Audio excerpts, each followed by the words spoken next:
பரிசுத்த நாமம் மகிமைப்படுவதாக. இந்த புதிய மாதத்தினோட முதல் ஓய்வு நாள் ஆராதனைக்கு ஆரம்பமாக நம்மை முழுவதுமாக தாழ்த்து இல்லங்களில் இருக்கிற எங்களோடு இணைந்து ஜெபிக்கும்படியாக அன்போடு கேட்கப்படுகிறேன். ஜெபம் செய்வோம். சர்வ வளமுள்ள தேவனே, உம்மை நாங்கள் துதிக்கிறோம், உம்மை நாங்கள் போற்றுகிறோம், உம்மை நாங்கள் வாழ்த்துகிறோம். இந்த புதிய மாதத்திலும் கூட இந்த முதல் ஓய்வு நாள் ஆராதனைக்காக நாங்கள் நன்றி செலுத்துகிறோம். ஆண்டவரே, இந்த 2ஆம் தேதி ஆண்டவரே சண்டே ஆராதனைக்காக நாங்கள் அக்ஷபிக்கிறோம். பாடுகிற பாடல்களை ஆசீர்வதிங்க, வாசிக்கிற வேத பாட பகுதியை ஆசீர்வதிங்க, துதி ஆராதனை பகுதியை ஆசீர்வதிங்க, செய்தியின் பகுதியை ஆசீர்வதிங்க. எல்லா பகுதியும் கர்த்தர் ஆசீர்வதிக்கும்படியாக எங்களை முழுவதுமாக ஒப்பு கொடுத்து நாங்கள் அக்ஷபிக்கிறோம். ஆண்டவரே, இந்த லாக்டவுன் மூலம் இல்லங்களிலே கூடி ஆராதிக்கும்படியாக கிருபை தருகிறீர். அப்பா, இந்த நிகழ்ச்சியின் வழியாக எல்லாரையும் கர்த்தர் ஆசீர்வதிப்பீராக. நாங்கள் குடும்பமாக இணைந்து ஆராதிக்கும் இந்த நாமத்தை மகிமைப்படுத்த கர்த்தர் கிருபை செய்யுங்க. இந்த ஆராதனை தொடங்கும் போது முடிவரும் எல்லாருக்கும் ஆசீர்வாதமாக இருக்க நீர் ஆசீர்வாதம் தரும்படியாக ஒப்பு கொடுத்து நாங்கள் அக்ஷபிக்கிறோம். இயேசு மூலம் வேண்டுகிற நல்ல பிதாவே, ஆமென். ஆராதனைக்கு ஆரம்பமாக பாடல் நம்பர் 129வது பாடலை நாம் பாடுவோம்.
மாறி மாறி வாசிக்க வேண்டிய சங்கீதம் 146வது சங்கீதத்தை நாம் மாறி மாறி முறையாக நம்ம வாசிப்போம். சங்கீதம் 146வது சங்கீதம்.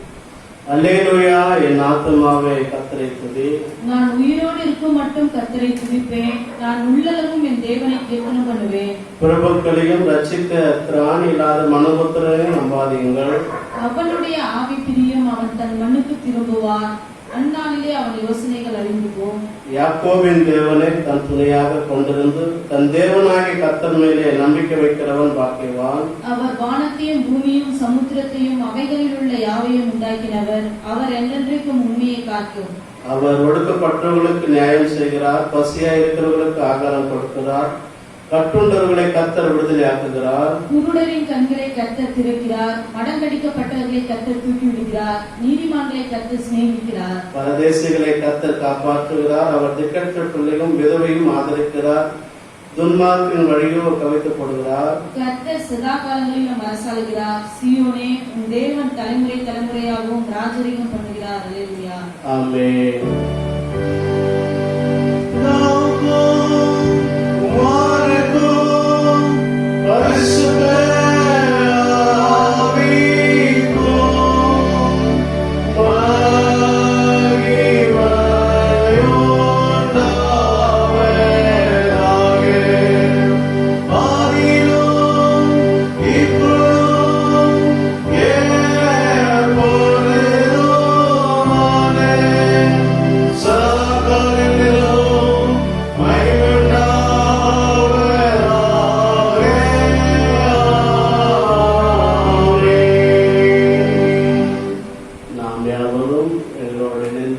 விசுவாச பிரமாணத்தை நாம் சேர்ந்து சொல்லுவோம். வானத்தையும் பூமியையும் படைத்த சர்வ வல்லமையுள்ள பிதாவாகிய தேவனை விசுவாசிக்கிறேன். ஒரே குமாரனாகிய நம்முடைய நாதர் இயேசு கிறிஸ்துவை விசுவாசிக்கிறேன். அவர் பரிசுத்த ஆவியினாலே கன்னி மரியாதத்திலே உட்பிடித்து பிறந்தார். பொந்து பிலாத்தின் காலத்தில் பாடுபட்டு சிலுவையில் அறையுண்டு மரித்து அடக்கம் பண்ணப்பட்டு பாதாளத்தில் இறங்கினார். 3ஆம் நாள் மரித்தோடத்திலிருந்து எழுந்தினார். பரமடிப்பேரே சர்வ வல்லமையுள்ள பிதாவாகிய தேவரை வலது பாசிட்டிருக்கிறார். அவ்விடத்திலிருந்து உள்ளோரையும் மரித்தோரின் ஐந்துக்கு வருவார். பரிசுத்த ஆவியை விசுவாசிக்கிறேன். பொதுவாக இருக்கிற பரிசுத்த சபையும் பரிசுத்தவானுடைய ஐக்கியமும் பாவ மன்னிப்பும் சரீர உழ்த்துதலும் நித்திய ஜீவன் உண்டு என்று விசுவாசிக்கிறேன். ஆமென். நாம் கர்த்தருடைய ஜெபத்தை யாவரும் சேர்ந்து சொல்லுவோம். பரமண்டல இருக்கிற எங்கள் பிதாவே, நாமும் பரிசுத்தப்படுவதாக, எங்கள் ராஜ்யம் வருவதாக, உடைய சித்தம் பரமண்டத்திலே செய்யப்படுவது போல பூமியிலும் செய்யப்படுவதாக. அந்த நாகத்தன் எங்களுக்காரும் எங்கள் குரோதமாய் குற்றம் செய்வோம் நாங்கள் மன்னித்தது போல எங்கள் குற்றங்களை எங்களுக்கு மன்னியும்.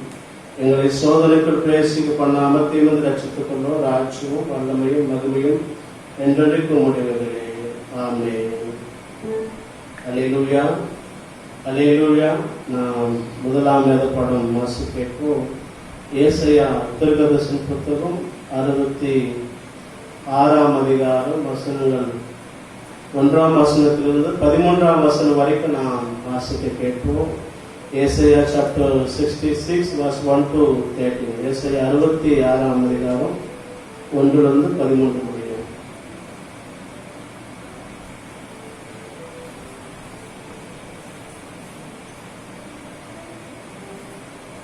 வாசிக்கும்படி தெரிந்து கொள்ளப்பட்ட முதலாம் வேத பாடம் ஏசாயா 66ஆம் அதிகாரம் 1 முதல் 13 முடிய. கர்த்தர் சொல்கிறது என்னவென்றால், வானம் எனக்கு சிங்காசனம், பூமி எனக்கு பாதபடி. நீங்கள் எனக்கு கட்டும் ஆலயம் எப்படிப்பட்டது, நான் தங்கியிருக்கும் ஸ்தலம் எப்படிப்பட்டது. என்னுடைய கரம் இவைகளெல்லாம் சிருஷ்டத்தினால் இவைகளெல்லாம் உண்டாயின என்று கர்த்தர் சொல்கிறார். ஆனாலும் சிறுமைப்பட்டு ஆவியில் நொறுங்குண்டு என் வசனத்துக்கு நடுங்குகிறவனை நோக்கி பார்ப்பேன். மாட்டை வெட்டுகிறவன் மனுஷனை கொள்ளுகிறவனாகவும், ஆட்டை பலியிடுகிறவன் நாயை அழுத்தறுக்கிறவனாகவும், காணிக்கை படைக்கிறவன் பன்றி ரத்தத்தை படைக்கிறவனாகவும், தூபம் காட்டுகிறவன் விக்கிரத்தை ஸ்தோத்திரிக்கத்தக்கனாகவும் இருக்கிறான். இவர்கள் தங்கள் வழிகளை தெரிந்து கொள்கிறார்கள். இவர்களுடைய ஆத்துமா தங்கள் அருவருப்புகள் மேல் விருப்பமாய் இருக்கிறது. நான் கூப்பிட்டு மறு உத்தரவு கொடுக்கிறவன் இல்லாமலும், நான் பேசியும் அவர்கள் கேளாமலும், அவர்கள் என் பார்வைக்கு பொல்லாப்பானதை செய்து நான் விரும்பாததை தெரிந்து கொண்டதின் நிமித்தம் நானும் அவர்களுடைய ஆபத்தை தெரிந்து கொண்டு அவர்களுடைய திகில்களை அவர்கள் வரப்பண்ணுவேன். கர்த்தருடைய வசனத்துக்கு நடுங்குகிறவர்களே, அவருடைய வார்த்தையை கேளுங்கள். என் நாமத்தின் மீது உங்களை பகைத்து உங்களை அப்புறப்படுத்துகிற ஒரு சகோதரர் கர்த்தர் மகிமைப்படுவாராக என்கிறார்களே, அவர் உங்களுக்கு சந்தோஷம் உண்டாகும்படி காணப்படுவார், அவர்களோ வெட்கப்படுவார்கள். நகரத்தில் இருந்து அமளியின் இறைச்சலும் தேவாலயத்தில் இருந்து சத்தமும் கேட்கப்படும். அது தமது சத்துருக்களுக்கு சரிக்கு சரி கட்டுகிற கர்த்தருடைய சத்தம்தானே. பிரசவ வேதனை வரும்படும் முன் பெற்றால், கர்ப்ப வேதனை வரும் முன் ஆண் பிள்ளை பெற்றால், இப்படிப்பட்டவைகளை கேள்விப்பட்டது யார்? இப்படிப்பட்டவைகளை கண்டது யார்? ஒரு தேசத்துக்கு ஒரே நகரில் பிள்ளை பேர் வருமோ? ஒரு ஜாதி ஒருமிக்கு பிறக்குமோ? சியோனோவெனில் ஒருமிக்க வேதனைப்பட்டும் தன் குமாரனை பெற்றும் இருக்கிறது. பெற பண்ணுகிறவராக நான் பெறச் செய்யாமல் இருப்பேனோ என்று கர்த்தர் சொல்கிறார். பிரசவிக்க பண்ணுகிறவராக நான் பிரசவிக்க தடுப்பேனோ என்று உன் தேவன் சொல்கிறார். எருசலேமே, நேசிக்கிற நீங்கள் எல்லாரும் அவளோடு கூட சந்தோஷப்பட்டு அவளை குறித்து களி கூறுங்கள். அவள் நிமித்தம் துக்கித்திருந்த நீங்கள் எல்லாரும் அவளோடு கூட மிகவும் அழுங்கள். நீங்கள் அவளுடைய ஆறுதலின் முளைப்பாலை உண்டு திருப்தியாகி நீங்கள் சூப்பி குடித்து அவருடைய மகிமையின் பிரகாசத்தினால் மனமகிழ்ச்சி ஆகுங்கள். கர்த்தர் சொல்கிறது என்னவென்றால், இதோ நான் மாம்சத்தை ஒரு நதியை போல, சமாதானத்தை ஒரு நதியை போலவும் ஜாதிகளின் மகிமையை புரண்டு ஓடுகிற ஆட்சியை போலவும் அவளிடமாக பாயும்படி செய்கிறேன்.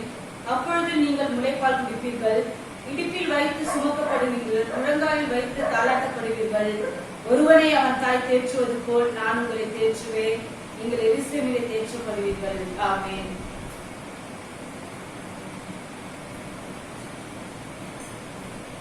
அல்லேலூயா. அடுத்ததாக இந்த முதலாம் வேத பாடப்பகுதி ஆண்டவர் ஆசீர்வதிப்பதாக. தொடர்ந்து ஒரு பாடலை பாடுவோம். பாடல் நம்பர் 170வது பாடலை நாம் பாடுவோம்.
Rachagare Suvariya Vare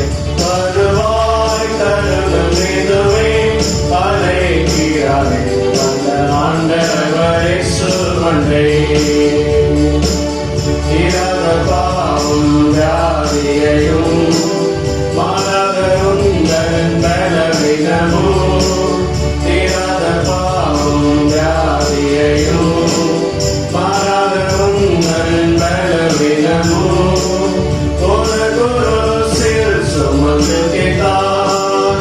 காயங்களாகி குணமடைய வருவாய் தருணம் இதுவே. அழைக்கிறாரே வல்ல ஆண்டவர் இயேசு வண்டை. சத்திய வாக்கை நம்பியே வா, நித்திய ஜீவன் உனக்களிப்பார். சத்திய வாக்கை நம்பியே வா, நித்திய ஜீவன் உனக்களிப்பார். உன் பெரு ஜீவ புத்தகத்தில் உண்மையாயின்று எழுதிடுவார். வருவாய் தருணம் இதுவே. அழைக்கிறாரே வல்ல ஆண்டவர் இயேசு வண்டை. வருவாய் தருணம் இதுவே. அழைக்கிறாரே வல்ல ஆண்டவர் இயேசு வண்டை. இரண்டாம் வேத பகுதியை நாம் வாசிப்போம். யோவான் எழுதின சுவிசேஷம் 14ஆம் அதிகாரம் வசனங்கள் 27 31 வசனங்களை நாம் வாசிப்போம். யோவான் எழுதின சுவிசேஷம் 14ஆம் அதிகாரம் வசனங்கள் 27 கடைசி முடிய நாம் வாசிப்போம்.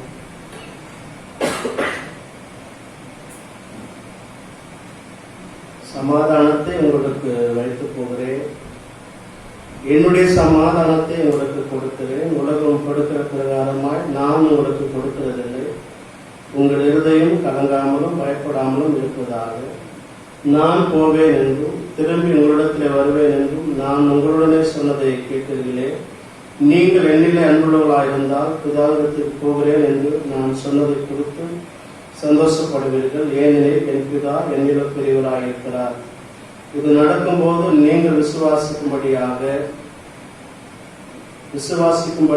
நடப்பதற்கு முன்னமே இதை உங்களுக்கு சொன்னேன். இனி நான் உங்களுடனே அதிகமாய் பேசுவதில்லை. இந்த உலகத்தின் அதிபதி வருகிறான், அவனுக்கு என்னிடத்திலே ஒன்றும் இல்லை. நான் பிதாவில் அன்பாயிருக்கிறேன் என்றும் பிதா எனக்கு கட்டளையிட்டபடி செய்கிறேன் என்றும் உலகம் அறியும்படிக்கு இப்படி நடக்கும். எழுந்திருங்கள், இவ்விடம் விட்டு போகும் பாருங்கள் என்றார். கர்த்தர்தாமே இந்த இரண்டாம் வேத பகுதியை ஆண்டவர் ஆசீர்வதிப்பாராக. இந்த வாரத்தில் பிறந்த நாள் திருமண நாளை கொண்டாடுவதை நாம் வாசித்து அவங்களுக்காக நாம் ஜெபிப்போம். வருகிற 2ஆம் தேதி மிஸ் மில்கா ஜூடை பிறந்த நாளை காணிருக்கிறார்கள். சமையல் சார்பாக பிறந்த நாளை காண்கிற மகளை கர்த்தர் ஆசீர்வதிப்பாராக. நாம் அவங்களுக்காக எங்களோடு இணைந்து ஜெபிப்போம். அவங்களுக்காக நாம் ஜெபம் செய்வோம். சர்வ வல்லமுள்ள தேவனே, இந்த வாரத்தில் பிறந்த நாளை காண்கிற உடைய பிள்ளைகளை ஒப்புக் கொடுக்கிறோம், ஆசீர்வதிக்கிறோம். அப்பா, 10ஆம் வகுப்பு தேர்வில் வெற்றி பெறும் கர்த்தர் கொண்டு செய்து உடைய குடும்பத்தை ஆசீர்வதிங்க. நீரே தகப்பனாகவும் ஆண்டவரே அவருடைய வாழ்விலே துணையாக இருந்து வழிநடத்தும்படியாக உடைய எதிர்காலங்களை கர்த்தர் ஆசீர்வதிக்கும்படியாக அவருடைய பெற்றோர்கள் குடும்பங்களை கர்த்தர் ஆசீர்வதிக்கும்படியாக நாங்கள் ஜெபிக்கிறோம். இயேசு மூலம் ஜெபிக்கிறோம் நல்ல பிதாவே, ஆமென்.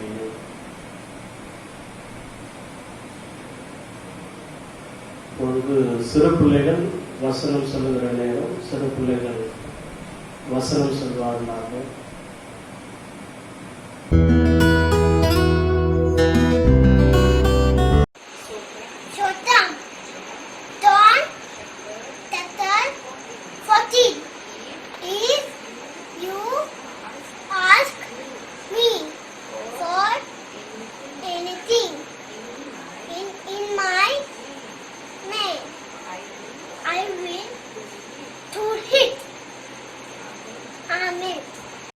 Start.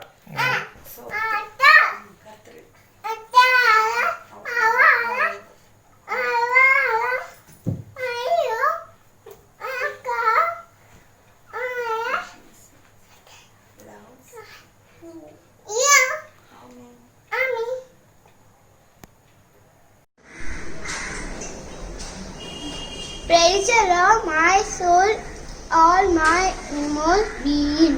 Praise His holy name. Praise the Lord, my soul, and forget not all His benefits. Psalm 103, 1 and 2. Tetan. Katak totum. Ten. Inatan. Katate. Tetan. Ten. Contate. Teeth. Thank you. Give thanks to the Lord, for He is good, His loving endures forever. Give thanks to the Lord of Lords, His loving endures forever. Give thanks to the God of God, His loving endures forever. To Him who alone does great wonder, His loving endures forever. Who by His understanding made the heaven, His loving endures forever. Psalms chapter 136, 1 to 5. Does not walk in the step of the wicked, or stand in the way that sinners take, or sit in the company of mockers. But those whose delight is in the law of the Lord, and meditate in His law day and night, that person is like a tree planted by streams of water, which yields its fruits in its season, and those live do not wither. Whatever they do prospers. Not so the wicked, they act like a chaff that the wind blows away. Therefore the wicked will not stand in the judgment, nor sinners in the assembly of righteousness. For the Lord watches over the way of the righteous, but the way of the wicked leads to distraction. Psalms 1 verses 1 to 6. வரும் பரவலக்கனை சேயம் தங்களை எழுகிறேன் வானத்தையும் பூமியும் உண்டாக்கின கத்தரை தெரிந்து ஒத்தாசை வரும் உன் காலை தள்ளாவிட்டால் காக்கிறவர் வரங்கார் என் இஸ்ரவேலை காக்கிறவர் வருங்குவதும் இல்லை தூங்குவதும் இல்லை நேராக கங்களை ஏறாக்கிறேன் வானத்தையும் பூமியும் உண்டாக்கின இதோ இஸ்ரவேலை காக்கிற உங்களை தூங்கவில்லை சோகம் கர்த்தரை தூங்குங்க அவன் நல்லவன் அவ கிருபை உண்டவன் God created man and woman in own image. Genesis chapter 1 verses 27. Amen. Shout for joy to the Lord, all the earth. Worship the Lord with gladness. Come before Him with the joyful song. Know that the Lord is God. It is He who made us, and we are His. We are His people, of the sheep of His pasture. Enter His gate with thanksgiving and His court with praise. Give thanks to Him and praise His name. For Lord is good, His loves endure forever. His faithfulness continues through all generations. Psalms 100, 1 to 5. My name is Prince Joel. Psalms 16. Protect me, O God, I trust in you for safety. I say to the Lord, you are my God, all the good things I come from you. How excellent are the Lord's faithful people. My greatest pleasure is to be with them. Those who rush to other gods bring many troubles on themselves. I will not take part in their sacrifices. I will not worship their God. You, Lord, are all I have. You give me all I need. My future is in your hands. How wonderful are your gifts to me. How good they are. I praise the Lord because He guides me, and in the night my concern warns me, and I am always aware of Lord's presence. He is near and nothing can shake me.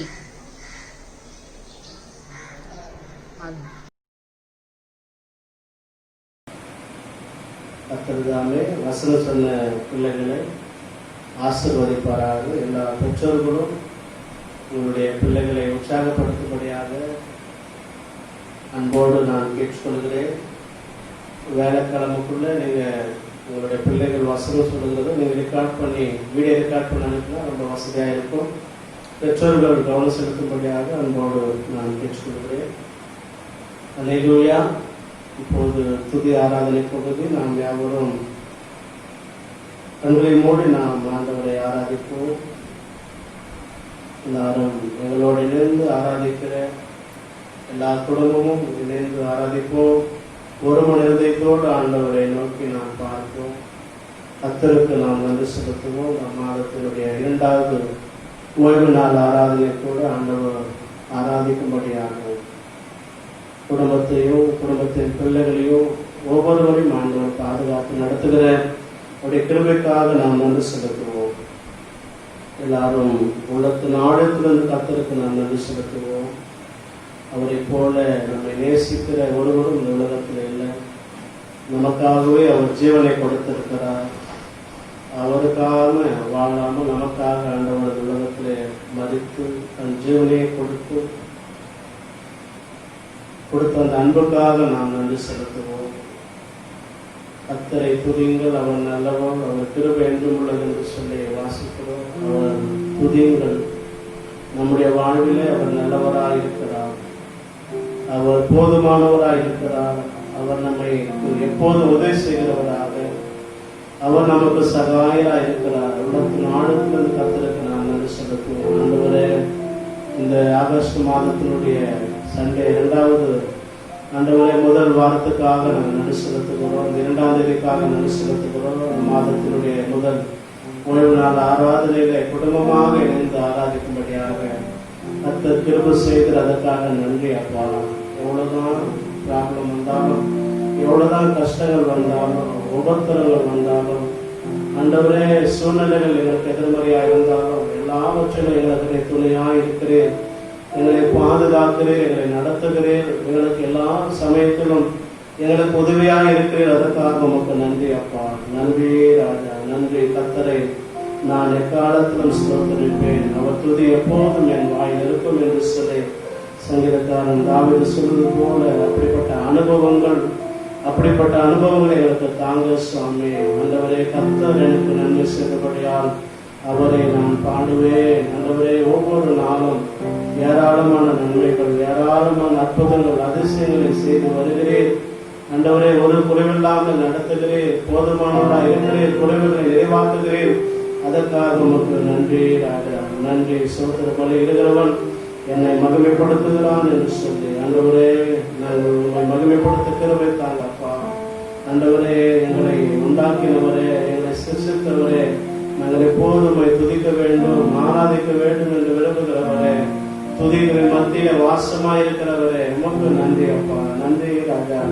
ஆண்டவரே, கோடான கோடி நன்றி அப்பா. நன்றி ஆண்டவரே. எத்தனையோ ஆண்டவரே போதகர்கள், எத்தனையோ மக்கள், ஆண்டவரே எத்தனையோ அதிகாரிகள் எல்லாரும் ஆண்டவரே அப்பா மறுத்து, ஆண்டவரே இந்த கொரோனா தொற்று நோயினாலே மறுத்து, ஆண்டவரே டாக்டர்கள், ஆண்டவரே நர்சுமார்கள் அநேகர் ஆண்டவரே கேள்விப்படுகிறோம் அப்பா.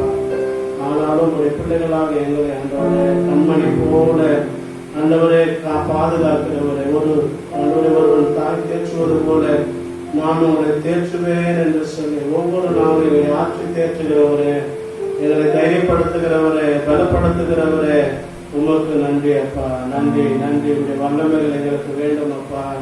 உடைய பிரச்சனைகளுக்கு வேண்டும், உடைய கிருபைகள் எங்களுக்கு வேண்டும், உடைய வழிநடத்தல் எங்களுக்கு வேண்டும். ஒப்பு கொடுக்கிறோம் அப்பா. நன்றி, நன்றி, நன்றி. பாடல் நம்பர் 143வது பாடலை பாடி எல்லாரும் இணைந்து ஆண்டவரை ஆராதிப்போம். வல்லமை தேவை தேவா, வல்லமை தாரும் தேவா, இங்கே தேவை தேவா, இப்போ தாரும் தேவா, தேவை தேவா, இப்போ தாரும் தேவா, ஒரு தேவ வல்லமை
ஆண்டவரே பூர்ணமாய் இறங்கட்டும் அப்பா. என் கிருபை உனக்கு போதும் என்று சொன்னீங்களேப்பா. ஆண்டவரே பவுலிடத்துல ஆண்டவரே என் கிருபை உனக்கு போதும், உன் பலவீனத்திலே பலன் பூரணமாக இறங்கும் என்று சொன்னீங்களேப்பா. ஆண்டவரே சமாதான காரணரே உமக்கு நன்றி. இந்த உபத்திரமான நாட்களிலே, மிகுந்த கொடிய நாட்களிலே ஆண்டவரே உம்முடைய பலன் எங்களுக்கு வேண்டும் அப்பா. உம்முடைய கிருபை எங்களுக்கு வேண்டும் ஆண்டவரே. உம்முடைய வல்லமை எங்களுக்கு வேண்டும், உம்முடைய அபிஷேகம் எங்களுக்கு வேண்டும், பரிசுத்த ஆவியானுடைய வழிநடத்தல் எங்களுக்கு வேண்டும். ஒப்பு கொடுக்கிறோம் ஆண்டவரே.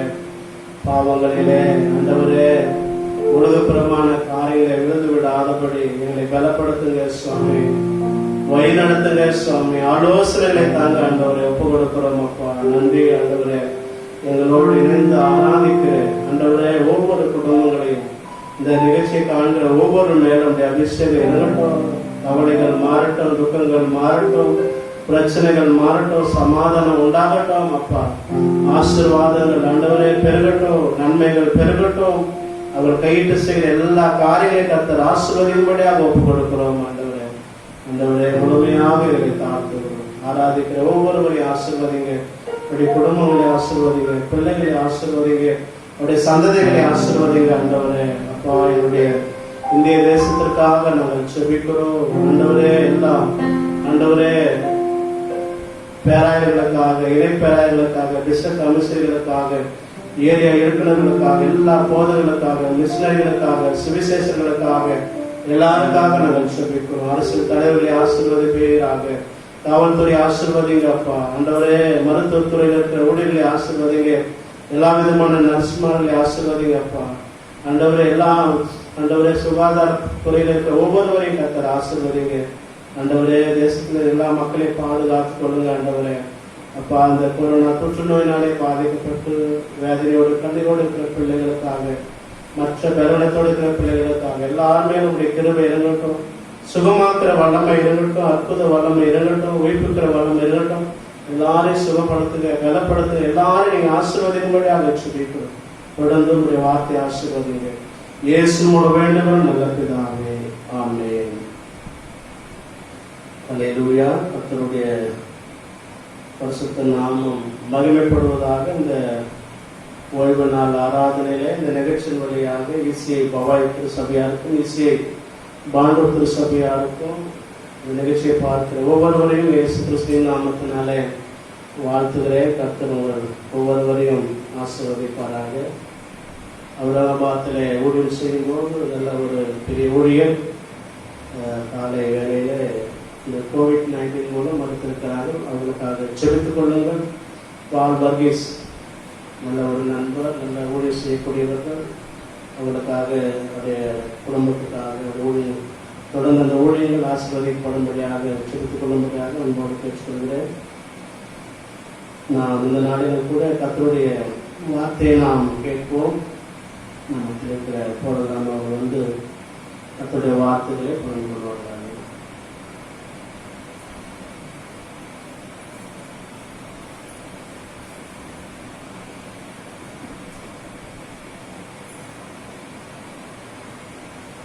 கர்த்தர் கொடுத்த இந்த நல்ல வேலைக்காக நான் தேவனுக்கு நன்றிகளை செலுத்துகிறேன். இந்த வாய்ப்பினை கொடுத்த சபை போதகர் ஐயாவுக்கும், இதை பார்த்து கொண்டிருக்கிற உங்கள் அனைவருக்கும் நான் தேவனுக்கு நன்றிகளை செலுத்துகிறேன். நான் தியானத்திற்காக எடுத்துக்கொள்ளப்பட்ட வசனம் எசேக்கியேல் 3ஆம் அதிகாரம் 17வது வசனம். எசேக்கியேல் 3ஆம் அதிகாரம் 17வது வசனம். இந்த உலகத்தில் இருக்கிற ஒவ்வொரு ஊழியக்காரருக்கும் கர்த்தர் ஒவ்வொரு ஊழியத்தை கொடுத்திருக்கிறார். அது மாத்திரமல்ல, ஒவ்வொருவருக்கும் ஒவ்வொரு வேலையை கர்த்தர் கொடுத்திருக்கிறார்.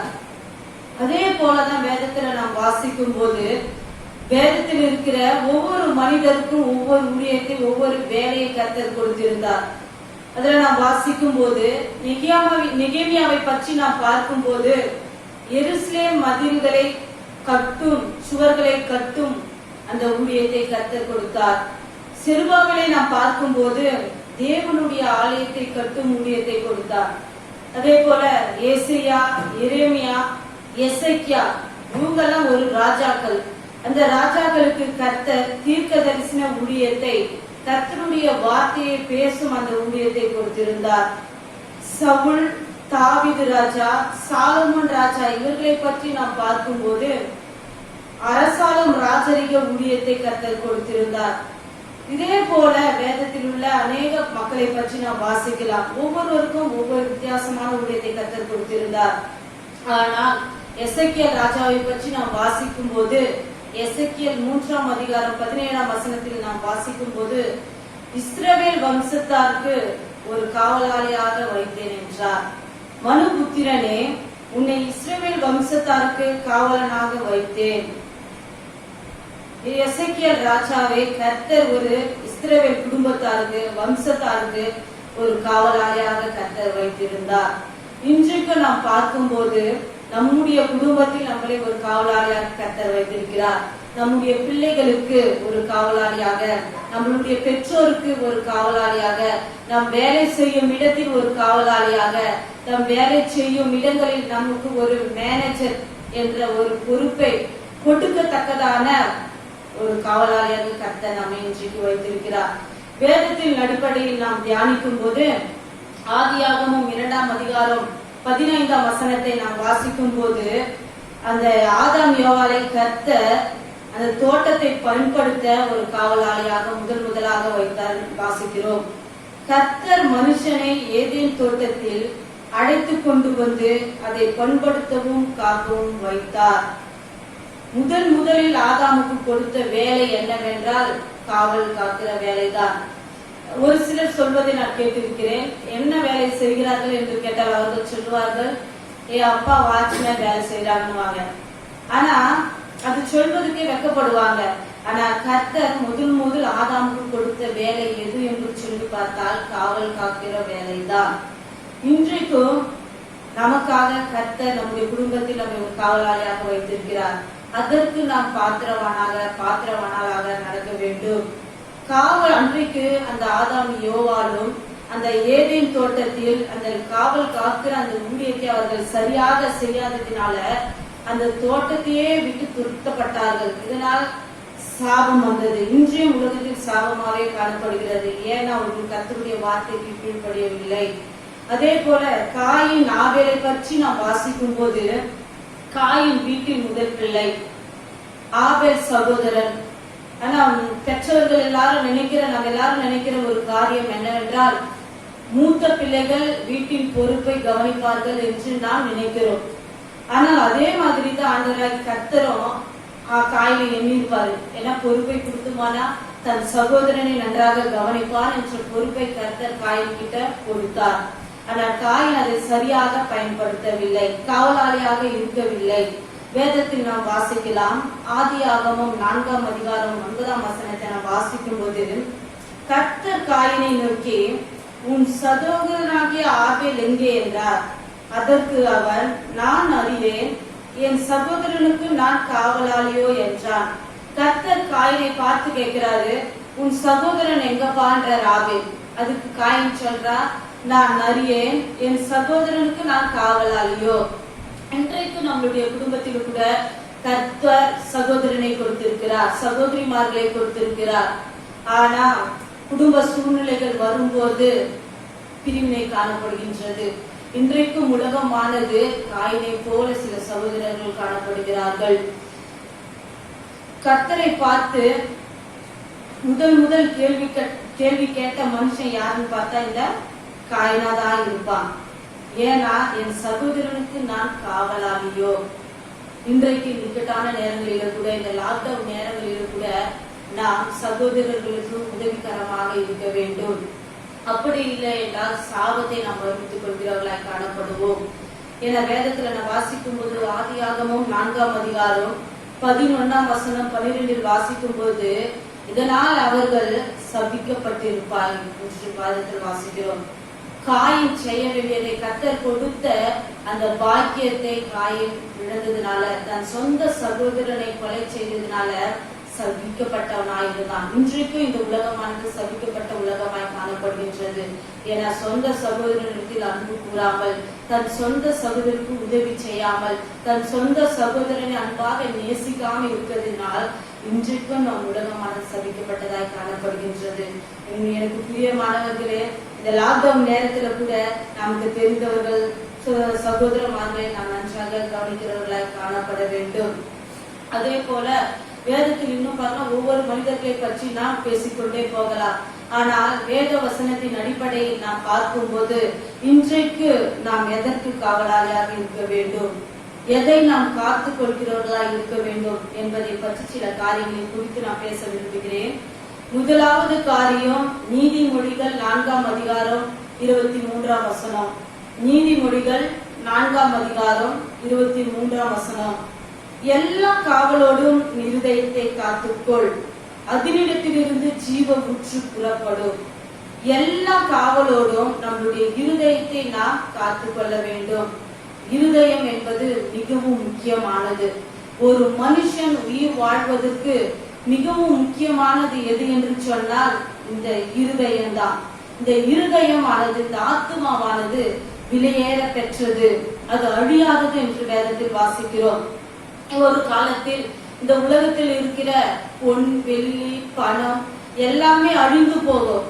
ஆனால் ஆத்துமாவானது அழியாதது, நித்திய காலமாக பரலோகத்தில் வாழ்கிற ஒரு காரியமாக காணப்படுகின்றது. வேதத்தில் நாம் வாசிக்கும் போது அதனிடத்தில் இருந்து ஜீவ ஊற்று புறப்படுமா. ஜீவ ஊற்று எதில் இருந்து புறப்படும்னா இந்த ஆத்துமாவில் இருந்து, இருதயத்தில் இருந்துதான் ஜீவ ஊற்றானது புறப்படும். ஏன்னா ஆத்துமாவானது, நம்மளுடைய இருதயமானது கர்த்தரை துதிக்கிற ஒரு துதி சத்தத்தை ஏற்படுத்துகிற ஒரு இடமாக காணப்படுகின்றது. இந்த ஆத்துமாவானது சந்தோஷத்தையும் மகிழ்ச்சியும் ரட்சிப்பின் களி கூறுதலையும் கொடுக்கக்கூடியதான ஒரு இடமாக காணப்படுகின்றது. ஒரு மனுஷனை பாருங்க, ஒரு தன்னுடைய பொருளை பாதுகாக்க எவ்வளவோ முயற்சி செய்கிறான். உதாரணமாக ஒரு ஊருக்கு போகிறேன் என்று சொன்னால் வீட்டின் பூட்டை என்ன பண்ணுவோம், ஒரு முறைக்கு 3 முறையாக நாம் கரெக்டா இருக்கா, சரியாக இருக்கிறதா, நன்றாக இருக்கிறதா சொல்லி பார்த்து கொண்டே இருப்போம். அதே போல தம் வீட்டை பாதுகாக்க வாட்ச்மேனை வைப்போம். அதே போல நம்மளுடைய சரீரத்தை பாதுகாக்க மருத்துவரை அணுகுவோம். அதே போல ஒவ்வொரு செயலுக்கும் ஒவ்வொரு காரியத்திலும் நாம் எவ்வளவோ முயற்சிக்கிறோம். ஆனால் ஆத்மாவை பாதுகாக்க நாம் என்ன செய்கிறோம்? ஆத்மா என்பது விலையேற பெற்றது. அந்த ஆத்மாவை நாம் பாதுகாக்க வேண்டும் என்றால் ஜெபிக்க வேண்டும், உபவாசிக்க வேண்டும், வேதத்தை தியானிக்க வேண்டும். ஏனென்றால் அவருடைய வார்த்தையானது ஜீவன் உள்ளது, ஜீவ வார்த்தையானது. மத்தேயு 16ஆம் அதிகாரம் 26ஆம் வசனத்தை நாம் வாசிக்கும் போது அதில் வாசிக்கிறோம், மனுஷன் உலகம் முழுவதையும் ஆதாயப்படுத்தினாலும் தன் ஆத்மாவை நஷ்டப்படுத்தானா அவனுக்கு லாபம் என்ன? மனுஷன் இந்த உலகத்தில் இருக்கிற எல்லா பொருட்களையும் ஆதாயப்படுத்தினாலும் அவன் தன் ஆத்மாவை நஷ்டப்படுத்தினால் அவனுக்கு லாபம் என்ன? நம்மளுடைய ஆத்மா என்பது மிகவும் முக்கியமானது. அது மாத்திரம் இல்ல, லூக்கா 12ஆம் அதிகாரம் 16ஆம் வசனம் முதல் 20ஆம் வசனத்தை வரை நாம் வாசிக்கும் போது அதில் ஒரு ஐஸ்வர்யனை பற்றி நாம் வாசிக்கிறோம். அதுல கர்த்தர் ஒரு உவமையை சொல்லுகிறார் ஐஸ்வர்யம் உள்ளவனை பார்த்து. அந்த ஐஸ்வர்யவானுக்கு நிறைய விளை நிலம் இருந்தது, விளைச்சல் இருந்தது, நன்றாக விளைந்தது. ஆனால் அவனுடைய எண்ணமானது அதனுடைய விளைச்சல் மேல், அந்த பொருள் மீதே இருந்ததினால அவனுடைய ஆத்மாவின் மீது இல்லை. ஆனா கர்த்தர் அந்த மனிதனை பார்த்து கேட்டார், மதிகேடனே, உன் ஆத்துமா உன்னிடத்திலிருந்து இந்த ராத்திரியில எடுத்துக் கொள்ளப்படும், அப்பொழுது நீ சேகரித்தவைகள் யாருடையதாகும் என்றார். மதிகேடனே, இன்றைக்கு கர்த்தர் நம்மளை எப்படி அழைக்கிறார்? சகோதரனே, சகோதரியே, மனவாளி என்று அழைக்கிறாரா? நம் மதிக்கேடனா இருக்கிறோமா? சற்று யோசிப்போம். ஏன்னா அந்த ஐஸ்வர்யனை போல என்னதான் செல்வம், என்னதான் நிறைய பொருட்கள் இருந்தாலும் நம்மளுடைய ஆத்மாவானது கர்த்தர் மேல் நம்பிக்கையா இருக்கணும். நம்மளுடைய ஆத்மாவானது முக்கியமானது. நம்மளுடைய இருதயத்தை காத்துக் கொள்கிறவர்களா இருக்க வேண்டும். ஏன்னா இருதயம் என்பது மிகவும் முக்கியமானது. கர்த்தர் இந்த உலகத்தில் கொடுத்திருக்கிற இந்த வாழ்க்கையானது மிகவும் ஒரு மண் பாண்டத்தை போன்றது, கடிகாரத்தை போன்றது. எப்ப உடையும் தெரியாது, எப்ப நின்றுவிடும் என்று தெரியாது. ஆனாலும் கர்த்தர் கொடுத்திருக்கிற இருதயத்தை அவருக்காக நாம் பயன்படுத்த வேண்டும். இரண்டாவது காரியத்தை பார்க்கும்போது நம் நாவை காத்துக் கொள்கிறவர்களாய் இருக்க வேண்டும். நம்மளுடைய சரீரத்தின் மிக முக்கியமான ஒரு அவயம் எது என்று பார்த்தால் நாவுதான். வேதாசனத்திலே நாம் வாசிக்கிறோம். யாக்கோபு 3ஆம் அதிகாரம் 6ஆம் வசனத்தில் அந்த அதிகாரத்துல நாம் வாசிக்கும் போது நாவை பற்றி நாம் வாசிக்கிறோம். ஏன்னா 6 அடி மனுஷனை பாதாளத்துக்கு தள்ளுகிற ஒரு வல்லமை எதற்கு உண்டு என்று பார்த்தால் இந்த நாவுக்கு தான் உண்டு. நாவு கொள்ளாதது, கேடுபாடு உள்ளது. ஏன்னா நாவை அடக்க ஒரு மனுஷனாலும் கூடாது என்று வேதவசனத்தில் நாம் வாசிக்கிறோம். ஏன்னா மரணமும் ஜீவனும் நாவின் அதிகாரத்தில் இருக்கிறது. நீதிமொழிகள் 18ஆம் அதிகாரம் 21 நாம் வாசிக்கும் போது நீதிமொழிகள் 18ஆம் அதிகாரம் 21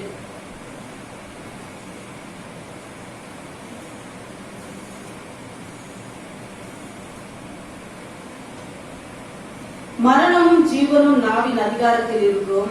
அதில் பிரியப்படுகிறவர்கள் அதில் கனிகளை புசிப்பார்கள். மரணமும் ஜீவனும் ஆனது நம்மளுடைய நாவின் அதிகாரத்தில் இருக்கிறதுனால நாம் நன்றான வார்த்தைகளை பேசுகிறவர்களாக செயல்படுகிறவர்களாக இருக்க வேண்டும். உதாரணமாக ஒரு காரை எடுத்துக்கொள்ளுங்க. அந்த கார்ல ஸ்டேரிங் இருந்தாதான் நான் செய்ய முடியும், திருப்ப முடியும். அதே போல ஒரு குதிரைக்கு ஒரு கடிவாளம் இருந்தாதான் அதை நான் பண்ண முடியும், திருப்ப முடியும். அதே போல ஒரு கப்பலை நாம் பார்க்கும் போது அந்த கப்பல்ல அந்த சுக்கான் இருந்தாதான், அந்த சுக்கான் மூலமாக தான் கப்பலை திருப்ப முடியுமா? அதே போல மனுஷனுடைய வாழ்க்கையிலையும் நாம் நன்றாக நல்ல நல்ல வார்த்தைகளை பேசும்போது செயல்படும் போதுதான் கர்த்தர் நம்முடைய வாழ்க்கையை திருப்புகிற தேவனாய் இருக்கிறார். இன்றைக்கு அநேக குடும்பங்கள்ல பாருங்க, சமாதானம் இல்ல, சந்தோஷம் இல்ல, நிம்மதி இல்ல. ஏன்னா அதற்கு காரணம் எது என்று சொன்னால் இந்த நாக்கு தான். ஏன்னா ஒரு சிலர் பேசுவதை நாம் பார்க்கிறோம், விளையாட்டுக்கு பேசுவாங்க, ஆனா இறுதியில் சண்டையில கொண்டு போய்விடும். அதே போல ஒரு பழமொழி சொல்லுவாங்க, தவளை தன் வாயால கேடும். எப்படி நாம் பேசுகிற சில நேரங்களில் நாம் பேசுகிற அந்த வார்த்தையானது தம் குடும்பத்தையே குலைக்கிறதான காரியமா இருக்கிறது. ஒன்னு சொல்லுவாங்க, நாம் பேசுகிற வார்த்தையானது குடும்பத்தை கட்டி எடுப்போமா, நாம் பேசுகிற வார்த்தையானது குடும்பத்தை நொறுக்கி விடுமா? இன்றைக்கு நம் நாவினால பேசுகிற அந்த வார்த்தையானது கர்த்தருக்கு ஒப்பு கொடுக்கத்தக்கதா இருக்க வேண்டும். எபிரேயர் 13ஆம் அதிகாரம் 15 நாம் வாசிக்கிறோம். உதடுகளின் கனியாகிய ஸ்தோத்திர பலியை அவர் மூலமா எப்பொழுதும் தேவனுக்கு செலுத்த கடவோம். நாம் நாவில் உதடுகளின் கனியாக ஸ்தோத்திர பலியை நாம் செலுத்தும் போது, அவருக்காக ஸ்தோத்திர பலிகளை நாம் ஏறெடுக்கும் போது கர்த்தர் நம்முடைய நாவை ஆளுகை செய்கிற தேவனாய் இருக்கிறார். இரண்டாவது காரியம், நம் நாவை நாம் பார்த்து கொள்ள வேண்டும், பாதுகாத்துக் கொள்ள வேண்டும். மூன்றாவது காரியம், பரிசுத்தத்தை காத்துக் கொள்ள வேண்டும். 1 தீமோத்தேயு 5ஆம் அதிகாரம் 22ஆம் வசனத்தை லாஸ்ட்ல நாம் பார்க்கும் போது, உன்னை சுத்தவனாக காத்துக்கொள். நம்மளை எப்படி சுத்தவனாக காத்துக்கொள்ள வேண்டுமா? இந்த உலகமானது நம்மை பரிசுத்த பாதைக்குள்ளாக நடத்தாது. இந்த உலகமானது நம்மை அசுத்தமான காரியத்திற்காக தான் நடத்தும். ஆனால் கர்த்தர் சொல்கிறார், நம்மை பரிசுத்தத்திற்காக அவர் அழைத்திருக்கிறார். அவர் நம்மை அசுத்தத்திற்கு அல்ல, பரிசுத்தத்திற்காகவே அழைத்திருக்கிறார். எங்கு பார்த்தாலும் இப்ப பாவங்கள், எந்த சைடு திரும்பி பார்த்தாலும் பாவங்கள். அப்படிப்பட்டதான ஒரு கொடிய காலகட்டத்தில் நாம் வாழ்ந்திருக்கிறோம். ஆனால் பரிசுத்தமாய் வாழ்வதற்கு மிகவும் முக்கியமானவர் யாருன்னா ஆண்டவராகிய இயேசு கிறிஸ்து மாத்திரம்தான். இயேசு கிறிஸ்து மாத்திரம் நம்முடைய வாழ்க்கையில் இருக்கும்போது நமக்கு பரிசுத்தத்தை தர முடியும். 1 தெசலோனிக்கேயர் 5ஆம் அதிகாரம் 23ஆம் வசனத்தை நாம் வாசிக்கும் போது, அவர் சமாதானத்தின் தேவன் தாமே உங்களை முற்றிலும் பரிசுத்தமாக்குவாராக. ஏன்னா சமாதானத்தை கொடுக்கிற தேவன் தான் நம்மளை பரிசுத்தம் உள்ளவராக ஆக்க முடியும். ஏன்னா ஒரு சிலர்கள் சொல்வதை நான் கேட்டிருக்கிறேன், என்னால பரிசுத்தமாய் வாழ முடியல, சூழ்நிலை அப்படி இருக்கிறதுன்னு. ஆனால் ஒரு வேதவசனம் சொல்லுது, உலகத்தில் உங்களுக்கு உபத்திரம் உண்டு, திடன் கொள்ளுங்கள், நான் உலகத்தை செய்தேன் என்றாரு. எல்லாம் உபத்திரவமான செயல்கள் இருந்தாலும் அதிலிருந்து விடுபட்டு பரிசுத்தமாய் வாழ்வதற்கு தேவன் நமக்கு உதவி செய்வார். உதாரணமாக ஒரு ரோஜா பூவை நாம் பார்க்கும்போது அது பார்க்குவதற்கு நன்றாக இருக்கும், மெத்து என்று இருக்கும், நல்ல வாசனையா இருக்கும். ஆனா அது கிள்ளும் போதுதான் தெரியும் அதனுடைய முள்ளானது குத்துமா. அதே போலதான் இன்றைக்கு கிறிஸ்துவ வாழ்க்கையானது பாவம் நிறைந்த ஒரு வாழ்க்கை இருக்கலாம். ஆனாலும் கர்த்தர் நம்மை பரிசுத்த பாதையில் நடத்துவார். நம்மளுடைய வாழ்க்கையை கர்த்தருடைய சமூகத்தில் ஒப்பு கொடுக்கும் போது அவர் பரிசுத்தத்திற்குள்ளாக வழியாக நாம் நடத்துவார். ஆண்டவராகிய இயேசு கிறிஸ்து வரும்போது நம்மளுடைய ஆவியை ஆத்துமா சரீரமானது அவர் முன்பாக நிற்க நம் பாத்திரங்களாய் நிற்கும்படி நாம் பரிசுத்தமானாய் நாம் காத்து கொள்ள வேண்டும். அதுக்கடுத்ததான காரியம் வெளிப்படுத்துதல் 22ஆம் அதிகாரம் 11ஆம் வசனத்தை நாம் வாசிக்கும் போது, நீதியுள்ளவன் இன்னும் நீதி செய்யட்டும், பரிசுத்தம் உள்ளவன் இன்னும் பரிசுத்தமாகட்டும் என கர்த்தர் வருகையானது மிகவும் சமீபமாயிருக்கிறது. அவர் நமக்கு கொடுத்த இந்த சரீரத்தை பரிசுத்த ஆலயமாக நாம் பாதுகாத்துக் கொள்ள வேண்டும். ஏனால் 1 கொரிந்தியர் 3ஆம் அதிகாரம் 17ஆம் வசனத்தில் நாம் வாசிக்கும் போது, தேவனுடைய ஆலயம் பரிசுத்தமாய் இருக்கிறது, நீங்களே அந்த ஆலயம். நாமெல்லாம் தேவனுடைய ஆலயமாய் இருக்கிறோம். தேவனுடைய ஆலயத்தை நாம் பரிசுத்தமாய் பாதுகாக்க வேண்டும், பாதுகாக்கமாய் வைத்திருக்க வேண்டும். தேவன் வாசம் செய்கிற இடமானது பரிசுத்தமாய் இருக்க வேண்டும். இந்த உலகம் நம்மளை அசுத்தத்திற்குள்ளாக இழுத்து கொண்டு போகலாம், ஆனாலும் கர்த்தர் விரும்புகிற காரியம் நாம் பரிசுத்தமாய் வாழ வேண்டும். அல்லேலூயா. உதாரணமாக ஒரு கர்ப்பஸ்திரியை நாம் பார்க்கும் போது, அந்த குழந்தையானது வயிற்றில் இருக்கும் போது அவர்கள் கருத்தாய் இருப்பாங்களாம், கண்ணும் கருத்தாய் இருப்பாங்க. ஏன்னா நிறைய காரியங்களை தியாகம் செய்வாங்களாம். சாப்பிடுவதுல கட்டுப்பாடு, தூங்குவதுல கட்டுப்பாடு. அப்படி உலக மனிதர்களே நாம் கட்டுப்பாடா இருக்கும் போது நமக்குள்ளாக வாசம் செய்கிற இயேசு கிறிஸ்து பெரிதானவர். அப்படி நாம் இருக்கும் போது நாம் பரிசுத்தமாய் வாழ வேண்டும். எவ்வளவு அதிகமாய் பரிசுத்தமாய் இந்த உலகத்தில் வாழ வேண்டும் என்பதை நான் யோசிக்க வேண்டும். ஏன்னா பரிசுத்தத்தை இழந்துவிட்டால் நித்திய ஜீவனை பெற முடியாது. பவுல் சொல்கிறாரு, நான் நல்ல போராட்டத்தை போராடினேன், ஓட்டத்தை முடித்தேன், விசுவாசத்தை காத்து கொண்டேன். ஏனென்றால் பவுல் தன்னுடைய வாழ்க்கையில ஒரு பரிசுத்தமாய் வாழ்ந்து இருப்பாரு. இன்றைக்கு கூட நாம் வாழ்கின்ற இந்த காலகட்டத்தில் கூட ஓட்டத்தை முடிக்கிறவர்களா இருக்க வேண்டும், விசுவாசத்தை காத்துக் கொள்கிறவர்களா இருக்க வேண்டும். நான் வேத வசனத்தை நான் வாசிக்கிறோம், கடைசி நாட்களில் விசுவாசத்தை காண்பாரோ. கடைசி நாட்கள்ல நம் குடும்பத்துல பிரச்சனை, நான் வேலை செய்கிற குடும்பத்தில் இடத்துல பிரச்சனை, வாழ்க்கையே தோல்வியா இருக்கும், வாழ்க்கையை இழந்த மாதிரி இருக்கும். ஆனாலும் அந்த விசுவாசத்தை நாம் காத்துக் கொள்கிறவர்களா இருக்க வேண்டும். முடிவு வரைந்து நிலைத்திருப்பவனே ரட்சிக்கப்படுவானா. முடிவு வரைந்து கர்த்தர் கொடுத்த இந்த உலகத்துல நம்முடைய வாழ்க்கையை முடிவு வரைந்து நிலைத்திருக்க வேண்டும் என்றால் கர்த்தரோடு நாம் ஐக்கியமாய் இருக்க வேண்டும். கர்த்தரோடு ஐக்கியமாய் இருக்கும் போது நம்முடைய வாழ்க்கையை பரிசுத்தமாய் காத்துக்கொள்ள முடியும். 4வது காரியம், தன்னுடைய வஸ்திரத்தை காத்துக் கொள்கிறவர்களா இருக்க வேண்டும். வெளிப்படுத்துதல் 16ஆம் அதிகாரம் 15ஆம் வசனத்தை நாம் வாசிக்கும் போது, வெளிப்படுத்துதல் 16ஆம் அதிகாரம் 15ஆம் வசனத்தும், விழித்து கொண்டு தன் வஸ்திரங்களை காத்துக் கொள்கிறவன் பாக்கியவானா. விழித்து கொண்டு, இன்றைக்கு உலகத்தில் நாம் பார்க்கும் போது அநேக காரியங்கள், என்ன வேதவசனம் சொல்லுது, தூங்குகிற நீ மரித்தோரை விட்டு எழுந்திருக்கும் போது கர்த்தர் நம்மளை பிரகாசிப்பிக்கிற செய்கிற தேவனாய் இருக்கிறான். நாம் எழும்ப வேண்டும், கர்த்தருக்காக விழித்துக் கொள்கிறவர்களாய் நாம் இருக்க வேண்டும். இந்த உலகத்தில் இருக்கிற ஒவ்வொருவருக்கும் ஒவ்வொரு வஸ்திரம் இருக்கிறது. அதே போலதான் காவலாளர் சொன்னோம்னா காவலாருக்கு ஒரு வஸ்திரம் இருக்கும், ராணுவ துறையில வேலை செய்கிறவர்களுக்கு ஒரு வஸ்திரம் இருக்கும். அதே போல ஊழியக்காரர்கள் என்று சொன்னால் ஊழியக்காரர்களுக்கு சில வஸ்திரம் இருக்கும். ஆனா வேதத்தில் நாம் வாசிக்கிறோம், நம்முடைய வஸ்திரத்தை காத்துக்கொள்ள வேண்டுமா. வேதத்தில் நாம் வாசிக்கும் போது அநேக வகையான வஸ்திரங்களை பற்றி நாம் வாசிக்கிறோம். ஆனா வேத வசனத்துல முக்கியமான ஒரு வஸ்திரங்களை பற்றி நாம் வாசிக்கிறோம். ரட்சிப்பின் வஸ்திரம், நீதியின் வஸ்திரம், வல்லமையின் வஸ்திரம், துதியின் வஸ்திரம், மேல் வஸ்திரம், வெண் வஸ்திரம், பொற்சரிகை வஸ்திரம், சித்திர தைல தாடை வஸ்திரம், வல்லமையின் வஸ்திரம். ஆனா ஆதாமுக்கு ஏவாளுக்கும் கர்த்தர் தம்முடைய மகிமையுள்ள வஸ்திரத்தை தந்திருந்தார். ஆனா அவர்கள் பாவம் செய்த போது அந்த வஸ்திரத்தை இழந்தார்கள். அவர்கள் மீது இரக்கம் காட்டி தேவன் தோளுடைய அவர்களுக்கு மறுபடியும் உடுத்தினார். அதே போலதான் இன்றைக்கும் கர்த்தர் நம் மீது கிருபையாயிருக்கிறார், இரக்கமுள்ளவராயிருக்கிறார். கர்த்தர் எத்தனையோ முறையும் நம்முடைய பாவங்களை மன்னித்து அவர் நமக்கு அவருடைய மிகுந்த கிருபையினால இரக்கத்தினால அவருடைய வஸ்திரத்தினால் நம்மை மூடுகிற தேவனாய் இருக்கிறார். இஸ்ரவேல் தேசத்துல நான் பார்க்கும்போது ராஜாக்களுடைய திருமணத்தின் போது அதுல கலந்து கொள்கிறவர்கள் கல்யாண வஸ்திரத்தை போட்டுக் கொண்டுதான் கலந்து கொள்ளலாமா. அதே போலதான் வேதத்தில் நான் வாசிக்கிறோம். மத்தேயு 22 அதிகாரம் 12 வசனம். மத்தேயு 22 அதிகாரம் 12 வசனத்தில் நாம் வாசிக்கும் போது அதுல கல்யாண வஸ்திரத்தை தரிக்காதவர்கள் அந்த ராஜா என்ன பண்ணுவாராம், அவர்களுடைய கைகளையும் கால்களையும் கட்டி அந்த புறம்பான இருளிலே போடுவாராம். இந்த ராஜா உத்தரவிட்டாராம். இதே போல இன்றைக்கு கூட நாம் கர்த்தருக்கு பிரியமான வஸ்திரத்தை தரித்துக் கூடியவர்களா இருக்க வேண்டும். இளைய குமாரனை பற்றி நாம் வேதத்தில் வாசிக்கும் போது அவர் தகப்பனை விட்டு தூரமாய் போயிருந்த நிலையில் அவன் அழுக்கான வஸ்திரத்தை தரித்தவனாய் காணப்பட்டான். ஆனால் மறுபடியும் மனம் திரும்பி தன் தகப்பன் இடத்திற்கு வரும்போது விலையுள்ள வஸ்திரம் தரிக்கப்பட்டது. இன்றைக்கு நாமும் கூட கர்த்தரை விட்டு நாம் தூரமாய் போயிருந்தோமானால் மறுபடியும் மனம் திரும்பி அந்த இளைய குமாரனை போல தன் தகப்பன் இடத்திற்கு வந்து உயர்ந்த வஸ்திரத்தை தரித்துக் கொள்வர்களா இருக்க வேண்டும்.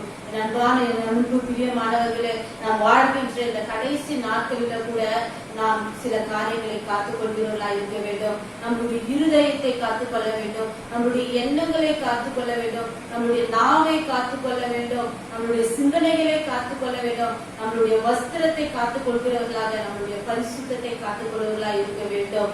ஏன்னா ஆண்டவராகிய இயேசு கிறிஸ்துவின் எல்லாருமே ஒரு நாளில் இந்த மண்ணுலகத்தை விட்டு விண்ணுலகிற்கு ஒரு நாள் செல்ல வேண்டும். ஆனால் நாம் விண்ணுலகி செல்லும் போது கர்த்தரிடத்தில் பரிசுத்தம் இருந்தாதான் பரலோகத்திற்கு செல்ல முடியும். பரிசுத்தம் இல்லாமல் ஒருவன தேவனிடத்தில் பிரவேசிக்கவே முடியாது.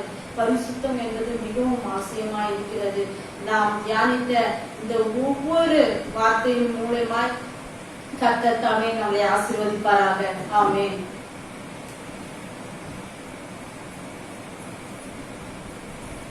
அல்லேலூயா, அல்லேலூயா. கர்த்தர் தாமே இந்த நல்ல ஒரு செய்தி கொடுத்த போது நாம் அவர்களுக்கு நன்றிகளை தெரிவித்துள்ளோம். கர்த்தர் அவர்களை ஆசீர்வதிப்பாராக. இறுதியாக பாடல் நம்பர் 199வது பாடலை நாம் பாடுவோம்.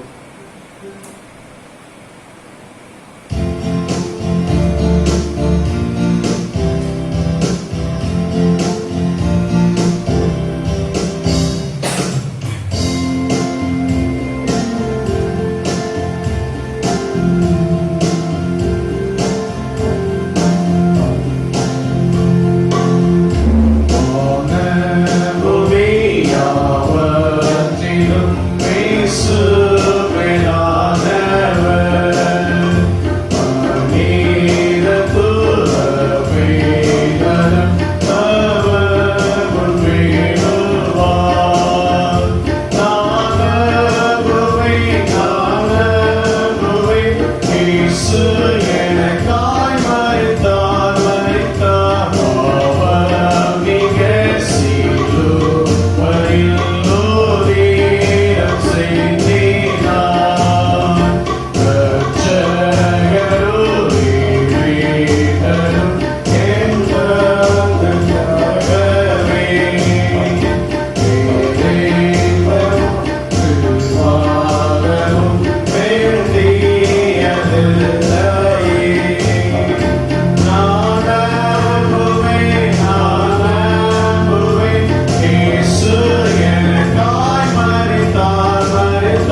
எங்கள் அன்பின் பரலோக தகப்பனே, எங்களை நேசிக்கிறவரே, விசாரிக்கிறவரே, உம்மை நாங்கள் துதிக்கிறோம். இந்த நாளிலே கேட்ட வசனத்தை நீர் ஆசீர்வதிப்பீராக. ஆண்டவரே, எல்லாத்துக்கும் நாங்கள் காத்துக்கொள்ள எங்களுடைய இருதயத்தை, எங்களுடைய நாவை, எங்களுடைய வஸ்திரங்களை ஆண்டவரே நாங்கள் காத்துக்கொள்ள நீர் எங்களுக்கு கிருபை தாங்க சுவாமி. இந்த பாவமான உலகத்திலே ஆண்டவரே நாங்கள் பரிசுத்தமாய் வாழ, ஆண்டவரே பரிசுத்தமாய் ஜீவிக்க காத்துக்கொள்ள வேண்டிய காரியங்களை ஆத்துமாக்கு, உங்களுடைய ஆத்துமாவை, ஆண்டவரே உடைய நாவை, ஆண்டவரே எங்களுடைய அப்பா, ஆண்டவரே எங்களுடைய ஆத்மாவை ஒப்பு கொடுக்கிறோம், எங்களுடைய வாழ்க்கையை ஒப்பு கொடுக்கிறோம். ஆண்டவரே எங்களுடைய வஸ்திரத்தை நாங்கள் காத்துக்கொள்ள ஆண்டவரே நீர் எனக்கு கிருபை தாங்க சுவாமி. கொடுத்த வசனத்தை ஆசீர்வதிங்க, செய்து கொடுத்த பாசமாவே நீர் ஆசீர்வதிப்பீராக. இந்த நாளில் கூட ஆண்டவரே இசை பாண்டு திருசபைக்காக எல்லா குடும்பங்களுக்காக நாங்கள் சொல்லிக்கிறோம். எல்லாரையும் ஆசீர்வதிங்க, ஐயாமாரை ஆசீர்வதிங்க, தாய்மாரை ஆசீர்வதிங்க, சகோதர சகோதரிகளை ஆசீர்வதிங்க, சிறு பிள்ளைகளை ஆசீர்வதிங்க. எல்லாரையும் கர்த்தர் ஆசீர்வதிக்கும்படியாக நாங்கள் சொல்லிக்கிறோம். ஆண்டவரே திரு அந்தோனி பாட்டாளிய குடும்பத்திற்காக நன்றி செலுத்துகிறோம். தன்னுடைய மகளை இருந்து தவிக்கிற இந்த குடும்பத்தாருக்கு ஆறுதலை சமாதானத்தை கர்த்தர் தரும்படியாக, தொடர்ந்து அந்த குடும்பத்தை ஆறுதல்படுத்தும்படியாக, பலப்படுத்தும்படியாக நாங்கள் சொல்லிக்கிறோம். அப்பா ஆண்டவரே, கணவரை இழந்து, ஆண்டவரே மனைவி இழந்து தவிக்கிற ஒவ்வொரு குடும்பங்களுக்காக உங்களுடைய திருசபையில இப்படிப்பட்ட இழப்புகள் ஆண்டவரை வராதபடி எல்லாருக்கும் நல்ல தலைமையும் சுகத்தையும் பாதுகாப்பை கர்த்தர் தரும்படியாக நாங்கள் சொல்லிக்கிறோம். அலகாபாத்தில் பால் வர்க்கீசங்களுக்காக சொல்லிக்கிறோம், அவருடைய ஆத்ம ஆறுதலுக்காக சொல்லிக்கிறோம். அவருடைய தொடர்ந்து அவருடைய ஊழியர்களை ஆண்டவருடைய குடும்பத்தார் நடத்தவும், அவருடைய குடும்பத்துக்கு ஆறுதல் சமாதானத்தை கர்த்தர் தரும்படியாக நாங்கள் சொல்லிக்கிறோம். அப்பா ஈசிஐ பவாய் திருசபைக்காக, எல்லா குடும்பங்களுக்காக, மூத்தர்களுக்காக, வாலிப சகோதரிகளுக்காக, அனைவருக்காக சொல்லிக்கிறோம். எல்லாரையும் கர்த்தர் ஆசீர்வதிங்க. அது எல்லாருக்கும் உடைய கிருபை இருக்கும்படியாக நாங்கள் சொல்லிக்கிறோம். விசேஷமாக சென்றதை ஒப்பு கொடுக்கிறோம். அவருக்கு நல்ல பரிபூர்ண சுகமும் நல்ல ஆரோக்கியக்காக சுவாமி. ஆண்டவரே இசை, ஆண்டவரே பவாய் சகோதரி பாரதியக்காக சொல்லிக்கிறோம். விசாசம் போராட்டத்தில் நல்ல சுகத்தைக்காக, நல்ல ஆரோக்கியத்தை தரும்படியாக நாங்கள் சொல்லிக்கிறோம். அப்பா ஆண்டவரே, ஒவ்வொருவரையும் நாங்கள் ஒப்பு கொடுக்கிறோம். அனைவரையும் கர்த்தர் ஆசீர்வதிப்பீராக. இந்த ஆராதனை ஆண்டவரே தொடங்கும் முதல் முடிவருடைய பிரசனத்துக்காக நம்பி, வெளிநாட்டு பிள்ளைகளை ஆசீர்வதிங்க, ஊருக்கு சென்றிருக்கிற பிள்ளைகளை ஆசீர்வதிங்க. அப்பா இந்த ஆபத்தான நாட்களிலே, மிகவும் மோசமான இந்த நாட்களிலே எல்லாருமே உடைய அனுகிரகம் தயவு பாராட்டும்படியாக சொல்லிக்கிறோம். மூப்பொருளை ஆசீர்வதிங்க. இதுக்கு உண்மையாக இருக்கிற ஒவ்வொருக்காக சோதனை ஆத்மாவுக்காக எழுப்பதற்காக சொல்வதற்காக சொல்லிக்கிறோம். அவர்களை நீங்கள் ஆசீர்வதிங்க. இந்த நிகழ்ச்சி வழியாக எல்லாரும் ஆசீர்வதிக்கப்படும்படியாக நாங்கள் சொல்லிக்கிறோம். தொடர்ந்து ஆண்டவரே இந்த மாதம் எனக்கு ஆசீர்வாதமாக இருக்க, தொடர்ந்து உடைய கிருபை இருந்த வழிநடத்தும்படியாக சொல்லிக்கிறோம். எல்லா விதமான துதி கனவரையும் கருத்தை செலுத்துகிறோம். ஆண்டவரே ஆலயத்தில் படைக்கப்பட்ட காணிக்காக சொல்லிக்கிறோம். ஆண்டவரை படைத்த ஒவ்வொரு குடும்பங்களுக்காக வந்து செலுத்துகிறோம். நாங்களும் நீங்கள் ஆசீர்வதிக்கிறாங்க. தொடர்ந்து எல்லா தேவைகளையும் சந்திங்க, எல்லா குடும்பத்தையும் ஆசீர்வதிங்க, குறைகளை எல்லாம் நீக்குங்க. பொருளாதார தேவையில ஆண்டவரை பொருளாதார காலத்தில் எல்லாரையும் ஆசீர்வதிக்கும்படியாக இருக்குது. இயேசு மூலம் வேண்டும் நல்ல பிதாவே. நாம் கர்த்தருடைய ஆசீர்வாதத்தை நாம் பெற்றுக்கொள்வோம். நம்முடைய கர்த்தராக இயேசு கிறிஸ்துவின் கிருபையும் பிதாவாகிய தேவனுடைய அன்பும் பரிசுத்த ஆவியானவருடைய ஐக்கியமும் வழிநடத்தலும் என்றென்றும் நம் அனைவருக்கும் எப்போதும் தங்கியிருப்பதாக. ஆமென்.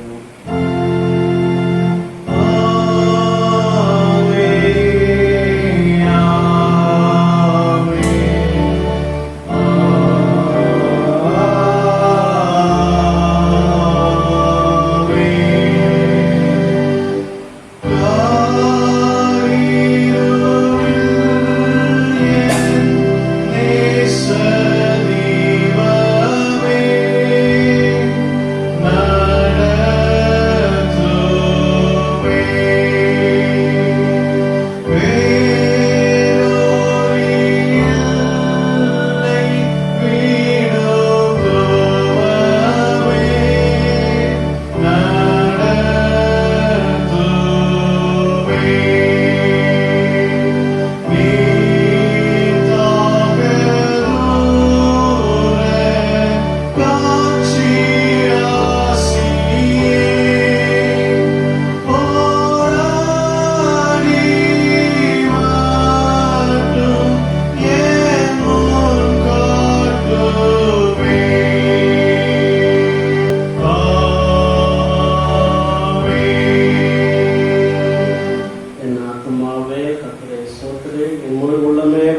நாமத்தை சோதரி. என் ஆத்மாவே கர்த்தரை சோதரி. கர்த்தர் செய்த சகல உபகாரங்களையும் மறவாதே. ஆமென். கர்த்தர் உங்களோடு கூட இருப்பாராக. சமாதானத்தோடு இருப்போமாக. ஆமென். எல்லாருக்கும் சோதரி. கர்த்தர் உங்களை ஆசீர்வதிப்பாராக. God bless you.